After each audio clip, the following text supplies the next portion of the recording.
Bonjour à tous, j'espère que vous allez bien. Aujourd'hui, petite analyse technique du toe spin coup droit de Timo Boll.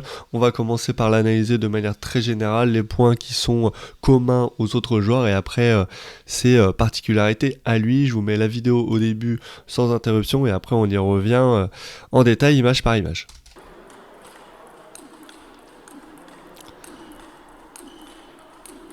Si vous vous souvenez, j'avais déjà analysé un extrait de cette séance d'entraînement. Davantage sur le jeu de jambes. Et là, on va plutôt l'analyser, du coup, la technique du toe spin coup droit. Donc le toe spin coup droit qui a un coup qui permet de mettre de la vitesse et surtout de l'effet lifté, c'est ça qui la distingue par exemple de la frappe. Alors si on décompose le toe spin image par image, alors on commence par quelque chose de très classique au niveau des pieds, fléchi évidemment. Penché en avant, ça c'est la base. Alors pourquoi? Tout simplement parce que ça vous permet d'être plus stable, d'avoir une meilleure vision de la balle par rapport au filet. Ça on n'en parle pas souvent, on parle beaucoup du fait d'être bas sur les jambes pour être plus stable. Mais en fait quand vous êtes plus bas sur les jambes, vous avez aussi une meilleure vision de la hauteur par exemple de la balle par rapport au filet. Alors que si vous êtes très droit, vous n'avez pas cette vision là. Et c'est plus problématique. Essayez, vous verrez, vous aurez une meilleure prise d'information même, juste en étant plus bas, plus penché en avant. C'est beaucoup plus intéressant. On a aussi, alors tout le monde le fait pas, et moi je trouve que c'est bien quand c'est fait. Le bras opposé à la raquette devant, ça permet d'être aussi un petit peu plus stable. Des fois on a plein de joueurs, rien qu'en emmenant la raquette vers l'arrière, ils basculent le poids du corps vers l'arrière. Alors c'est aussi un souci parce qu'ils sont pas assez penchés en avant, mais avoir ce bras là qui vient à l'opposé en avant, ça permet de garder un certain équilibre. Moi je trouve ça intéressant. Des petits points à noter aussi sur le transfert du poids du corps. Donc là il a tout le poids du corps sur son pied gauche, il est gaucher, ce sera l'inverse pour un droitier. Ça se voit parce qu'il a le pied complètement à plat, posé, donc bien ancré au niveau du sol. Au contraire, on a le pied opposé à la raquette qui est légèrement décollé, ça se voit avec le talon qui se décolle légèrement, donc il est légèrement penché d'un côté. C'est le fait d'être légèrement penché d'un côté qui va permettre un transfert du poids du corps d'un pied à l'autre. Le transfert du poids du corps, je pense que je ferai une vidéo spécifique là-dessus, mais on va quand même en parler brièvement. C'est ce qui permet de mettre le poids de son corps dans la balle et d'envoyer assez fort. Au niveau du bras qui tient la raquette, pareil, c'est quelque chose pas forcément de commun à tout le monde. Il a le coude assez proche du corps. Alors ça c'est très important, je le dis très souvent, le coude assez proche du corps. Pas arrêter de me décoller vos coudes là comme ça loin quand vous armez, c'est vraiment pas bon. Et il a le coude quand même relativement plié, même en phase finale d'armée, sur la plupart des coups. Je dis sur la plupart des coups parce qu'on a toujours des petits coups spécifiques avec des balles qui sont très basses ou très loin où là on déplie, mais quand on le voit faire ses gammes, en tout cas son coup traditionnel c'est le coude plutôt plié, ce qui permet d'avoir un geste un petit peu plus compact. Ok, donc ça c'est l'image que vous devez avoir de base au niveau de la posture, le poids du corps bas sur les jambes, penché en avant, le bras devant, le coude plié et plutôt proche du corps lors de l'armée. Ok. Ensuite, on va déplier au fur et à mesure. Donc la balle arrive, elle rebondit, il touche la balle et il va vers l'avant. Ok, on repasse une deuxième fois.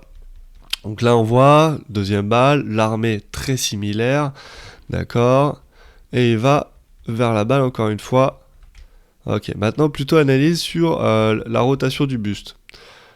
Alors sur la rotation du buste, ce qui est intéressant, c'est que il commence par engager le buste, c'est-à-dire que il est là, il est bien de profil, et là on voit ses épaules qui commencent à tourner et qui emmènent la raquette vers la balle. C'est ça qui est important, c'est pas la raquette qui va vers la balle, c'est je tourne mes épaules et c'est mes épaules qui dirigent ma raquette. C'est mes épaules, c'est mon buste qui sont moteurs dans le mouvement. Ça c'est vraiment très très important.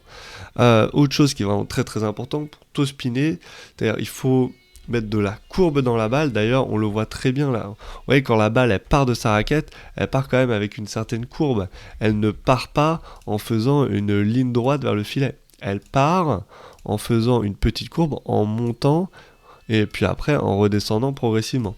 D'accord, il met une courbe, c'est très très important, ça met de la sécurité par rapport au filet. Et moi je vous invite à chaque fois à regarder chez les sportifs professionnels la courbe qu'ils arrivent à mettre, parce que je trouve qu'à niveau amateur, il y a un peu une idée reçue qui est que plus on progresse, et ben moins on met de courbe et plus notre balle elle est proche du filet. Et ben quand on fait des gammes, c'est pas le cas du tout. Alors sur certains coups terminaux, oui, sur certaines balles faciles, oui. La plupart du temps, on met de la sécurité, on met de la courbe. Et puis vous savez, une balle qui est bien courbée, qui est bien liftée, c'est aussi une balle qui va sauter un petit peu plus. Et c'est une balle qui est plus dangereuse pour le bloqueur, vraiment qu'une balle qui part tout droite et puis qui va repartir tout droite une fois que le bloqueur aura touché la balle. Pas très intéressant. Donc une belle courbe, comment est-ce qu'on met une belle courbe? Il faut de la verticalité. On voit très bien que le geste au début, il est plutôt bas. Alors, on peut revenir en arrière, voir jusqu'où il va. Donc on a une raquette, il est fléchi, il est un peu au niveau du genou, et ensuite il va monter jusqu'à la tête. Alors lui il monte pas très très haut, Tim Ball, c'est l'un des joueurs pro qui a le geste le plus compact, c'est-à-dire que entre le début de son geste et la fin de son geste, c'est vraiment hyper compact dans le sens où c'est assez court, il y a une faible amplitude et en même temps il y a une grande vitesse d'exécution. Ça c'est l'une des particularités de Tim Ball qui je trouve est très très intéressante. Et on voit le coude, hein. C'est aussi lié au coude, comme lui il le déplie pas vraiment et qu'il reste plié tout le temps. Ça veut pas dire qu'il n'y a aucune flexion extension, hein. Il peut y en avoir une petite, c'est juste qu'il y en a, mais ils vont vraiment plier et déplier beaucoup plus que lui. Donc il y a de la verticalité. Ça qui est important pour mettre de la courbe, et puis surtout, il a une raquette fermée. C'est-à-dire que là, par exemple, je vous mets la balle, on va passer sur un petit tableau blanc, bam. Je vous mets la balle ici. Ce qui est important, c'est de passer légèrement au-dessus de la balle. Voilà, alors après, il y a plusieurs angles possibles, hein, en fonction de la hauteur de la balle. Mais voilà, faut être comme ça. Dès que vous allez être un petit peu trop là, vous allez la taper, la balle. Vous allez la taper, c'est pas bon. La balle, elle va partir toute droite. Alors que nous, au contraire, on veut passer un petit peu par au-dessus, avoir un geste vertical. Et là, quand on voit ça, on se dit, bah attends, c'est bizarre. Moi, si je passe un peu au-dessus, la balle, elle va faire ça. Bah, pas du tout, parce que si vous avez un geste qui est bien vertical, qui va vers l'eau, votre balle, elle va monter. C'est là où vous allez avoir cette petite courbe-là. Généralement, ce qui va se passer, c'est que les erreurs les plus communes sur les toe spin, en gros, c'est quoi? En gros, c'est quoi? Attends, je repasse sur le tableau blanc rapidement. C'est vous jouez la balle, par exemple, comme sur le trait bleu, mais au lieu d'aller vers le haut, qu'est-ce qui se passe? Vous allez vers le bas, et du coup, voilà, angle fermé plus raquette qui va vers le bas, un peu comme si vous faisiez une frappe, égale balle qui va vers le bas, balle qui s'effondre vers le filet. Ok, ça c'est assez logique. Maintenant, la deuxième erreur, elle est plutôt, ok, je passe derrière, donc c'est pas bon, pas bon angle de raquette, par contre, je vais quand même vers le haut. D'accord, donc je vais quand même vers le haut, et là en fait, qu'est-ce qu'il va faire? Il y a de grandes chances que je fasse une balle, soit qui est bien liftée, mais qui a trop de courbes, qui est très lente, et qui s'effondre comme ça, juste derrière le filet. Ça peut faire des balles compliquées à bloquer, mais ça peut aussi, suffit d'avoir la raquette qui est légèrement comme ça en dessous de la balle, ça peut vite faire des balles qui sortent. La balle, elle va pas dans le filet, mais elle sort. Ou ça peut tout simplement faire des balles portées, qui n'ont pas d'effet, qui n'ont pas de consistance. Donc, si vous voulez que je vous dise c'est quoi la base d'un toe spin, la base de la base d'un toe spin, ça reste un angle fermé et une trajectoire du bas vers le haut. S'il manque l'un des deux, vous n'allez pas réussir à faire un toe spin qui soit régulier, avec de la courbe et qui ait quand même de la vitesse et de la profondeur, hein. On voit là la balle, elle rebondit quand même loin sur la demi-table de l'adversaire. Elle rebondit pas ici, quoi. Hein, et parfois c'est vraiment un axe d'amélioration. Si vous faites que des balles qui tombent juste derrière le filet, c'est certainement qu'il y a un problème au niveau de l'impact. Ça se voit d'ailleurs assez qu'il a sa raquette qui est très fermée, parce que vous voyez, alors là il est en train de réarmer, il est en train de réamener sa raquette vers l'arrière, et on voit que tout de suite il prépare à avoir la raquette qui est assez fermée. Ça c'est un truc que je vous conseille de faire aussi, c'est d'avoir la raquette comme ça toujours bien fermée. Là on le voit encore, il passe vraiment bien au-dessus de la balle, quasiment on voit la tranche de sa raquette. On voit vraiment qu'il est penché en avant ici et qu'il n'est pas grand ouvert. Ça c'est assez primordial. Et ensuite il va loin devant, c'est-à-dire qu'il y a une distance entre sa tête et sa raquette qui est assez importante. Il va pas faire un toe spin en étant comme ça collé à sa tête, il va loin devant et il prolonge. Ensuite, il y a l'action des jambes, évidemment, qui est extrêmement importante, c'est-à-dire que à chaque balle, il y a un petit placement qui est différent. La balle, elle peut être un peu à droite, la balle, elle peut être un petit peu à gauche. D'ailleurs, là, on le voit au niveau de l'action du pied gauche, le pied de la raquette, le pied droit pour le droitier. Il y a une action, il veut transférer un petit peu plus, il veut mettre de l'impact, et bah son pied, tac, il va avancer. Et c'est aussi le fait d'avancer qui va lui donner un petit rebond qui lui permet de se replacer et de repartir. Là, la balle, elle est légèrement plus courte. Elle est en train de descendre, et là, qu'est-ce qu'il fait? Vu que la balle, elle est un petit peu plus courte, il est obligé de s'avancer. Qu'est-ce qu'il va faire pour s'avancer? Il doit avancer son pied d'appui. Le pied d'appui, c'est son pied opposé à la raquette, c'est celui-là. Et donc il va avancer son pied, voilà, on le voit là, il commence ici, hop, il avance légèrement pour s'ajuster par rapport à la balle qui est en train de descendre, qui avait rebondi là pour le coup juste derrière le filet. Donc voilà, on est toujours en train de s'ajuster, et moi j'aimerais aller contre cette idée reçue qui est que il faut à chaque fois jouer la balle en étant le plus stable possible tout le temps. Non, il faut jouer la balle en étant le plus gainé possible. Par contre, évidemment, il faut avoir du dynamisme, il faut être capable de s'adapter aux trajectoires de balles qui sont différentes, aux profondeurs de balles différentes. Entre une balle qui vient de manière très rapide et une balle qui vient, qui s'effondre derrière le filet et puis qui descend, et ben là on va avoir besoin d'avancer, on va avoir besoin de la remonter davantage, on doit se servir de ses jambes. Là, regardez, l'action des jambes qui est importante, ne me dit pas qu'il est stable au moment où il joue, il y a une action au niveau des pieds, il se passe quelque chose. Un transfert du poids du corps, une meilleure réception vers l'avant. C'est toujours le pied de la raquette qui propulse et le pied opposé à la raquette qui permet de réceptionner le poids du corps. Donc c'est important que les deux pieds travaillent ensemble en synergie, pas que le pied de la raquette, c'est ce que je vois un petit peu trop souvent.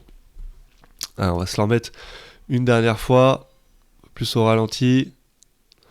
L'action du corps, c'est importante. T-Mobile, c'est pas quelqu'un il a un geste très compact, ça je l'ai déjà dit. Au niveau de la rotation des épaules, aussi une particularité, c'est que vous voyez par exemple un Malong.